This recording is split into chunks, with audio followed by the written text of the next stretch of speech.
It's Allison here again, updating my audio journal. TROM is a large subject. But as I have been saying more and more lately, you don't have to know every last piece of it in order to start benefiting from it right away. Many make the mistake of thinking so, and I think it has a lot to do with the way the original manual was written. The Resolution of Mind a Games manual was originally written for L. Ron Hubbard's review, not for the layman. Yet when Dennis failed to get hold of Ron with the data, and decided to release his findings to the public, why he then did not revise his work into something more layman-friendly is something I wish I still had the chance to ask him.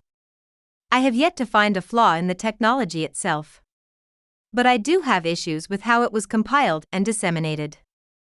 If your first experience with TROM was the original manual in its original form, and you never read the whole thing, or read it and never got around to doing the exercises, I feel for you. Because it's not your fault for losing interest. Dennis starts his book by explaining and showing the postulate failure cycle chart. This is too much too soon for even ex-Scientologists to digest, even more so for those who know nothing of Hubbard's works. I've been doing TROM for 5.5 years now. And take my word for it when I say, you don't have to know a thing about that chart in order to do TROM levels 1 through 3. And as long as you have a rudimentary understanding of what the overwhelms are, not even the sequence in which they occur or why, just what each one of them means, you can even do level 4 without having to completely understand that chart.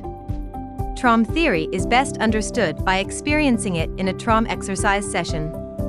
So many times during the course of my sessions I've said to myself, so that's what Dennis was talking about, or I reread a part of the manual or listened to a lecture and said to myself, oh, that's why that happened in my session. Learning TROM theory for its own sake is like learning a foreign language then never speaking it with anyone. TROM is not just some intellectual exercise. It's meant to be practiced. So, next time you feel like soaking yourself in TROM theory, ask yourself how your progress with the exercises is going. If you haven't even started, I urge you to click over to our video on how to do level 1 of TROM right now, and do those exercises at your earliest convenience. You'll be glad you did. If you are a first-time viewer and have no idea what I'm talking about, I still want you to watch the level 1 video.